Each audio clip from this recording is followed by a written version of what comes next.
the witnesses. I want to welcome everyone to our subcommittee hearing regarding the Hudson River airspace and management of uncontrolled airspace corridors. The recent collision between a private airplane and a sightseeing helicopter over the Hudson River, in which 9 people died, was a tragic accident. The subcommittee offers our deepest sympathies to those who lost family members on August the 8th. While the National Transportation and Safety Board has released preliminary findings on the incident, the investigation is ongoing and no conclusion can be made at this time. The purpose of this hearing is to receive testimony from experts in aviation safety, flight operations, and air traffic control procedures that are knowledgeable about the Hudson River airspace, known as a Class B airspace exclusion area, and similar corridors around the country. The exclusion area is heavily used by helicopters and general aviation airplanes transiting through the area or sightseeing. Currently, there are voluntary procedures for pilots to follow when operating in the exclusion area.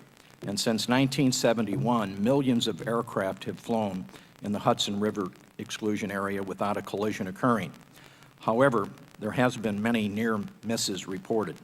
According to the recent FAA estimates, there are oftentimes as many as 600 aircraft operations per day in this corridor.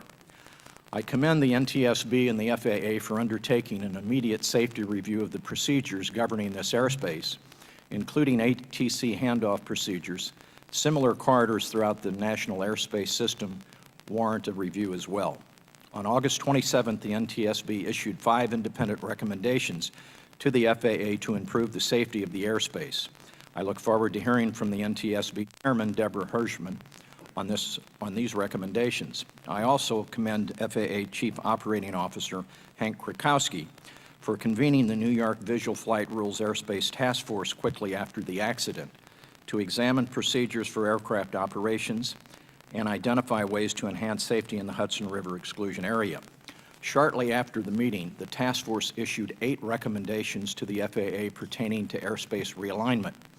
ATC and flight procedures, charts for pilots that depict the New York airspace, and specific operating procedures within the exclusion area, and training and educational programs for pilots and controllers.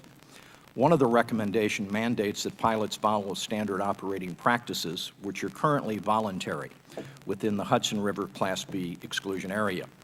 I agree with the FAA's decision to move forward with publishing mandatory operating procedures, and I am pleased that the FAA issued a notice to airmen that temporarily establishes these rules. However, we need to ensure that pilots and air traffic controllers are adequately trained on these new procedures. I'm also interested in hearing how sightseeing helicopters making multiple takeoffs and landings per day will be separated from the path of airplanes transiting through the airspace. Several of the witnesses testifying today participated in the task force, and I look forward to hearing their recommendations and discussing any issues or concerns the subcommittee should be aware of before the FAA acts on a rulemaking.